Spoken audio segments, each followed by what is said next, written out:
30 days. Not 30 days of summer, not 30 days of heat, 30 consecutive days where the temperature in Phoenix, Arizona climbed past 110 degrees Fahrenheit and stayed there.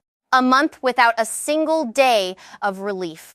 A month in which the fifth largest city in the United States, a metropolis of nearly 5 million people built confidently and deliberately in the middle of the Sonoran Desert, crossed a line that its own founders never imagined it would have to face. Phoenix was designed for the sun, its whole identity, its entire reason for existing where it does. Was built on the promise that human ingenuity could take one of the hottest inhabited places in North America and make it not just survivable, but comfortable, even luxurious.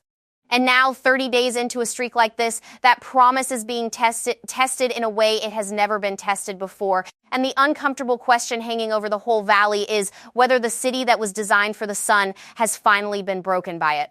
To understand how remarkable and how dangerous this is, you have to understand that Phoenix is not a city that stumbled into the desert by accident.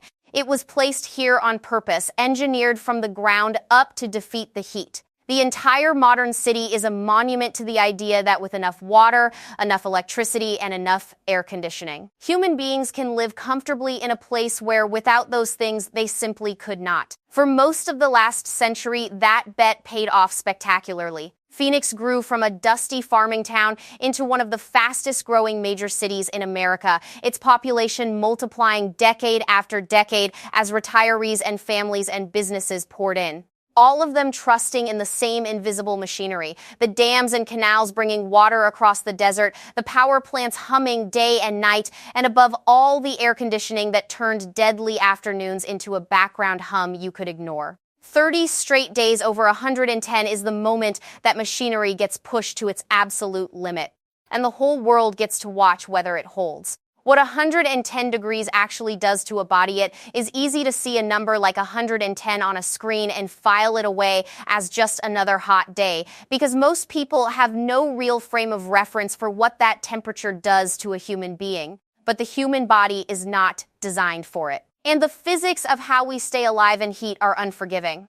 Our bodies work hard to hold an internal temperature right around 98.6 degrees, and when the air around us climbs above our own skin temperature, we lose the ability to shed heat the easy way by simply radiating it into cooler surroundings.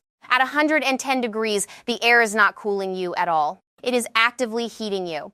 The only tool your body has left is sweat, evaporating moisture off your skin to carry heat away, and that tool has hard limits too. Sweating only works if the sweat can actually evaporate, and evaporation only works if the air is dry enough to accept the moisture and if you have enough water in your body to keep producing it. In the dry Phoenix air, sweat evaporates fast, which is the one mercy of a desert climate compared to a humid one. But you can only sweat so much before you dehydrate, and once you run low on water, your cooling system fails. Core temperature begins to climb. First comes heat exhaustion, the dizziness, the nausea, the pounding headache, the weakness that tells you something is badly wrong. If the body keeps heating past that point, it tips into heat stroke, where the internal temperature rises high enough to start cooking the organs and the brain. Heat stroke is a true medical emergency, and it can kill in a matter of hours or leave permanent damage in those who survive. This is not discomfort. This is the human body being pushed past the range it evolved to tolerate, day after day after day, for a month. And the danger is not spread evenly. The people who die in heat like this are overwhelmingly the most vulnerable, the elderly whose bodies regulate temperature less effectively and who often live alone, people with heart conditions and other chronic illnesses that heat makes deadly, infants and small children. People taking certain medications that interfere with the body's ability to cool itself, and most of all, people who cannot get out of the heat. Those without reliable air conditioning, those working outdoors, and those living on the street with nowhere to escape to at all. A month over 110 degrees is not a uniform hardship. It is a slow, grinding filter that finds every person in the city whose defenses against the heat are thin, and it presses on them without stopping. The night that never cools down here is the part of an extended heat wave that the daytime headlines miss, and it is the part that actually kills. Everyone focuses on the peak temperature, the 110, the 115, whatever the afternoon high happens to be. But the human body can endure a brutally hot afternoon if it gets a chance to recover afterward. The real danger of a streak like this is not the days, it is the nights. In a healthy desert climate, the temperature plunges after sunset, the dry air holds little heat, and once the sun goes down, the warmth radiates away into the clear sky and the night grows cool, sometimes dramatically so. That nighttime cooling is what allows a body and a building and a city to reset, to shed the heat it absorbed all day and start the next morning from a lower baseline. But Phoenix has quietly lost its nights during a prolonged heat wave. The overnight low in the city now often fails to drop below 90 degrees and sometimes stays even higher. There is no reset. The body never gets its recovery window. Someone without air conditioning who might survive a single 110-degree day gets no relief when the sun goes down and then has to face another one and another, with the heat load in their body accumulating instead of clearing. That is how a heat wave becomes a mass casualty event. Not in a single dramatic afternoon, but in the quiet, sweltering hours after midnight, day 7, day 15, day 25, when there has been no cool night for weeks and the most vulnerable simply run out of reserve. The reason Phoenix's nights have gotten so hot is partly the broader warming of the climate, but it is also something the city did to itself, something built into its very concrete and asphalt. It is called the urban heat island, and it may be the single most important thing to understand about why this particular city, of all cities, is on the front line of extreme heat. The city that stores the sun, a desert, left alone, cools off at night beautifully, but a city is not a desert.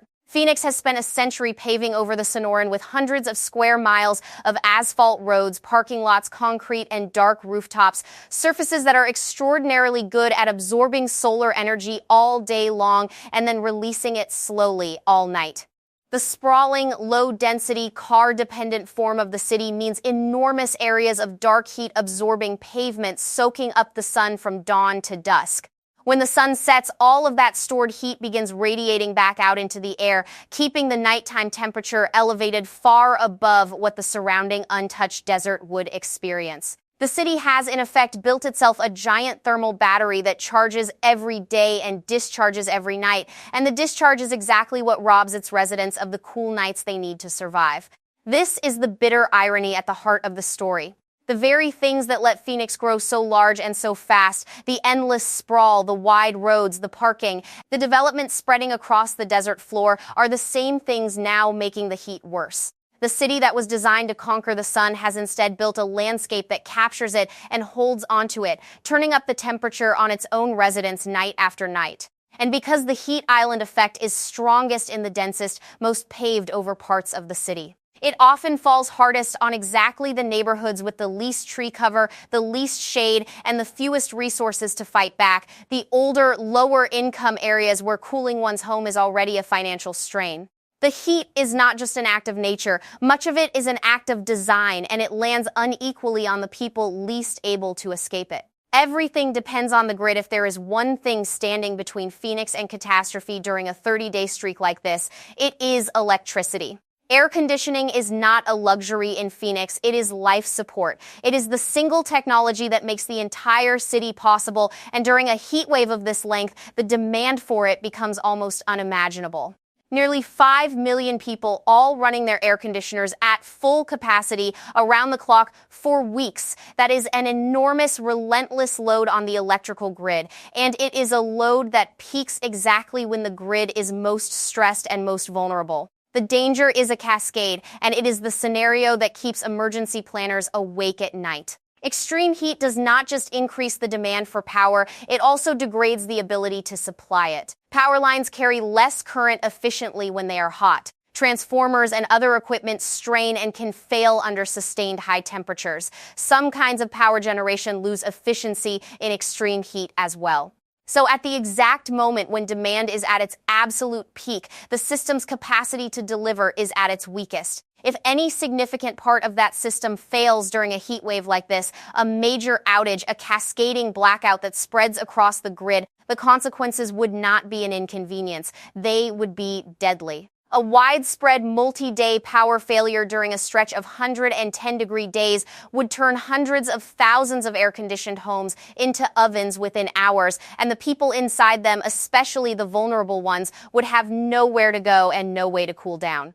Studies modeling exactly this scenario for Phoenix have painted a genuinely frightening picture of what a blackout during an extreme heat wave could do to a city this dependent on cooling. The entire population is, in a real sense, only as safe as the grid is reliable, and 30 days of maximum load is 30 days of testing that reliability to its limit. This is what it means to say Phoenix was designed for the sun. The design works brilliantly right up until the moment it doesn't. As long as the water flows and the power stays on, the city is not just livable but pleasant. Its interior's kept at a comfortable 72 degrees while the world outside bakes, but that comfort is entirely borrowed. It depends on a continuous, uninterrupted supply of energy, and the hotter and longer the heat wave, the more that supply is strained. The city has built its survival on a machine that must never stop, in the exact conditions most likely to stop it.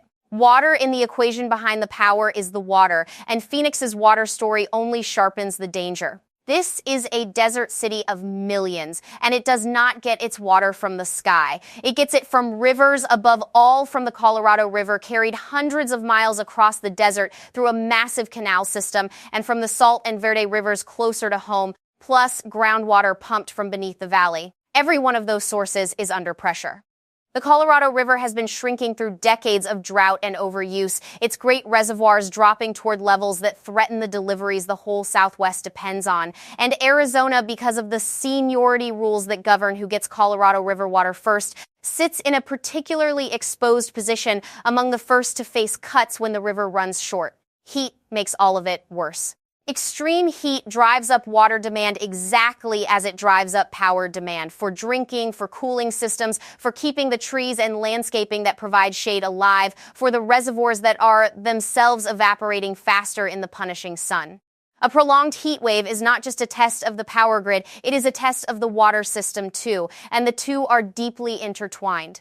Because moving and treating water takes enormous amounts of electricity, and much of the region's electricity generation depends on water. Strain one and you strain the other.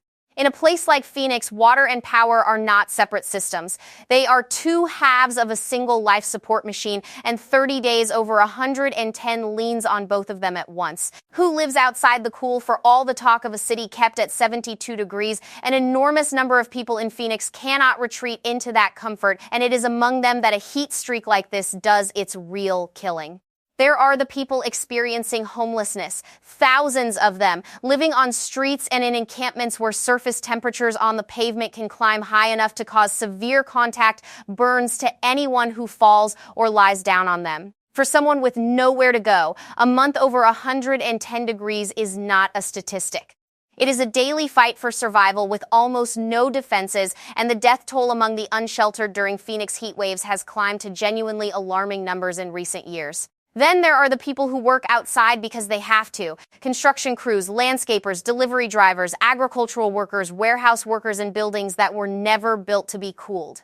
Roofers laboring directly on surfaces that absorb and radiate the full force of the sun. For these workers, the heat is an occupational hazard that intensifies with every day of the streak, and the protections available to them are uneven at best. And there are the people who technically have air conditioning but cannot afford to run it as much as they need to.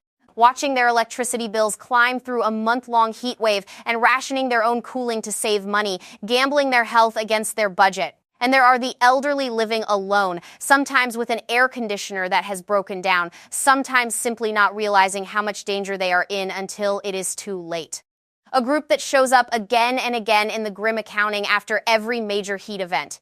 The city keeps a 72-degree world available, but access to it is not guaranteed, and the gap between those who have it and those who don't is quite literally the gap between who lives and who dies. The slow emergency part of what makes extreme heat so deadly is that it does not look like a disaster. A hurricane roars ashore and tears roofs off houses. A wildfire throws up a wall of flame you can see from space. A flood swallows whole neighborhoods. Heat does none of that. Heat is invisible. It arrives silently, kills quietly, mostly indoors and out of sight, and leaves the buildings standing and the streets intact. There is no dramatic footage, no obvious destruction, and so the public and the political response has always lagged far behind the actual danger. Heat is, by a wide margin, one of the deadliest kinds of extreme weather, and yet it commands a fraction of the attention that flashier disasters receive. It is the silent killer, and a 30-day streak is that killer given a full month to work. Phoenix, to its credit, has come to understand this better than almost any city in the country, precisely because it has no choice. The city has taken steps that once would have seemed extraordinary. It established a dedicated office focused specifically on heat, one of the first cities in the world to do so, with the job of coordinating the response to exactly this kind of emergency. It opens networks of cooling centers where people without air conditioning can go to escape the worst of the day. It runs programs to check on the vulnerable, to distribute water, to get the unsheltered indoors. It has begun to treat extreme heat as the public health emergency it truly is, rather than as a background fact of desert life. These measures save lives. But they are fundamentally a response to a crisis rather than a solution to it, a way of managing the danger rather than removing it, and with each streak that runs longer and hotter than the last. The question of whether management is enough grows harder to avoid. Rethinking a city built for a cooler world, the deeper problem is that Phoenix was built for a climate that is quietly disappearing. The city took its shape during a century that, in hindsight, was more forgiving than the one now arriving, and the assumptions baked into its design, endless cheap sprawl, dark pavement everywhere, minimal shade, total reliance on mechanical cooling, are exactly the assumptions that make it so vulnerable now. Undoing that is a monumental task, but it is one the city has begun to take seriously, because the alternative is unthinkable. The solutions being pursued are, in a sense, an attempt to redesign the city to work with the desert instead of merely conquering it. There are aggressive efforts to plant trees and expand shade, because a shaded street can be dramatically cooler than a bare one, and shade is one of the oldest and most effective defenses against the sun that exists. There are programs to install cool pavements and reflective coatings that bounce sunlight away instead of soaking it up, chipping away at the heat island the city built for itself. There is a growing push to rethink how and where new development happens, to build in ways that hold less heat and demand less energy. There is enormous investment in making the power grid more resilient and in expanding cooling that does not depend on a single fragile system. None of these fixes are quick, and none of them alone is enough. But together they represent a recognition that the old bet that the machine would always hold, that the sun could always be beaten with enough electricity, is no longer safe to make. The city has to become something different if it wants to keep its promise to the people who live in it.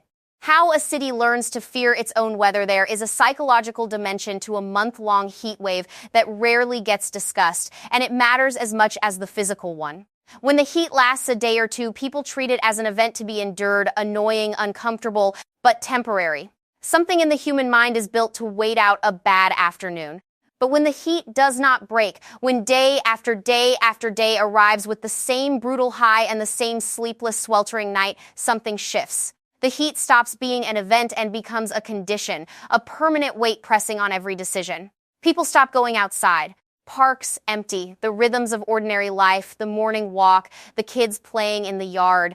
The evenings spent on the porch simply stop, because to step into the open in the middle of the day is to step into something that can hurt you. A city of nearly 5 million people effectively retreats indoors and waits, and the longer the wait, the more the strain shows, not just on bodies, but on minds, on tempers, on the invisible social fabric that holds a place together. For those on the front lines of the response, the emergency workers, the paramedics, the staff at the cooling centers, the outreach teams walking the encampments in the worst of the afternoon, the toll of a 30-day streak is relentless and cumulative. Each day brings more heat-related emergency calls, more people found in distress, more of the grim work of trying to reach the vulnerable before the heat does. This is not a single dramatic rescue operation with a clear beginning and end. It is a marathon with no visible finish line, a public health emergency that stretches on for weeks and asks the people fighting it to keep going long after they are exhausted. And the strain compounds, because a system built to handle occasional bad days is not built to handle a month of them stacked end to end. Ambulances get busier. Emergency rooms fill with heat cases. The machinery of care, like the machinery of power and water, is being run at a level and for a duration it was never designed to sustain. What the heat reveals, perhaps the most important thing an extended heat wave does, is expose with brutal clarity the inequalities that were always there but usually stay hidden. When the temperature sits above 110 for a month, the difference between a well-insulated home with a modern, efficient air conditioner and an old,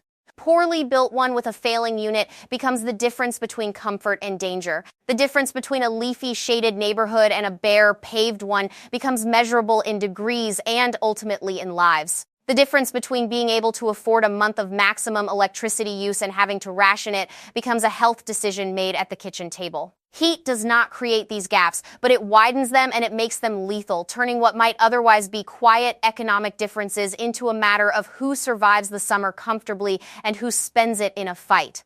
This is why so many who study extreme heat describe it not simply as a weather problem, but as a justice problem. One that maps disturbingly closely onto existing lines of wealth and poverty, of investment and neglect. The neighborhoods with the most tree cover and the newest infrastructure tend to be the ones with the most resources. The neighborhoods that bake, the ones where the heat island runs hottest, where shade is scarce, where the housing is oldest and the cooling least reliable, tend to be the ones with the least. A 30-day heat streak does not fall on an equal city. It falls on a divided one, and it presses hardest exactly where the ability to push back is weakest. Any honest reckoning with the future of Phoenix or of any hot city has to grapple with that reality, because a solution that only cools the neighborhoods that were already comfortable is not a solution at all. The number that should stop us cold 30 days over 110 degrees. It is worth sitting with that number because streaks like it were once genuinely rare. The kind of extreme that came along seldom and passed quickly. Now they are stretching longer, arriving more often, and pushing into territory that strains every system the city has built to protect itself. Each new record is not just a number for the history books. It is a stress test on the water, on the power, on the emergency response, and on the human bodies of nearly 5 million people. And every year the test gets harder. The trend line does not point toward relief. It points toward heat waves that last longer, nights that stay hotter, and demands on the grid and the rivers that climb higher in a city that is still growing, still adding people, still spreading across the desert. It is also worth remembering how quickly the ordinary can become extraordinary in a climate that is shifting under our feet. A generation ago, a handful of 110-degree days in a summer was simply the price of living in the desert, absorbed without much thought.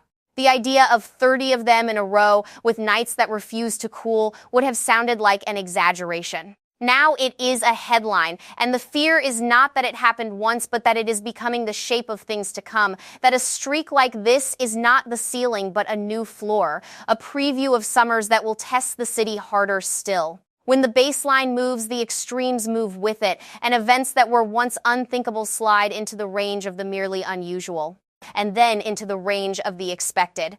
That is the quiet violence of a warming climate. It does not just add a few degrees, it reshuffles the entire deck of what a city has to be ready for, and it does so faster than the concrete and the power lines and the institutions can easily adapt. This is why the story of Phoenix matters far beyond Phoenix. It is the clearest possible preview of a future that more and more of the world is heading toward, a real-time experiment in whether a modern city can adapt fast enough to a climate growing more hostile than the one it was built for. Phoenix is not a warning about some distant place in some distant time. It is a warning about now playing out in an American city of millions, where the temperature has sat above 110 degrees for a month, and the machinery of civilization is being asked to hold the line against the very sun the city was supposedly designed to master. Whether it holds and how the city changes to make sure it keeps holding is a question that everyone living in a warming world has a stake in, because the desert was always hot. What is new is that the heat is winning, and the city built for the sun is discovering 30 days at a time just how thin the line between livable and unlivable has always been. The sun has not changed. What has changed is everything the city put beneath it: the pavement, the sprawl, the millions of lives depending on a machine that must never falter.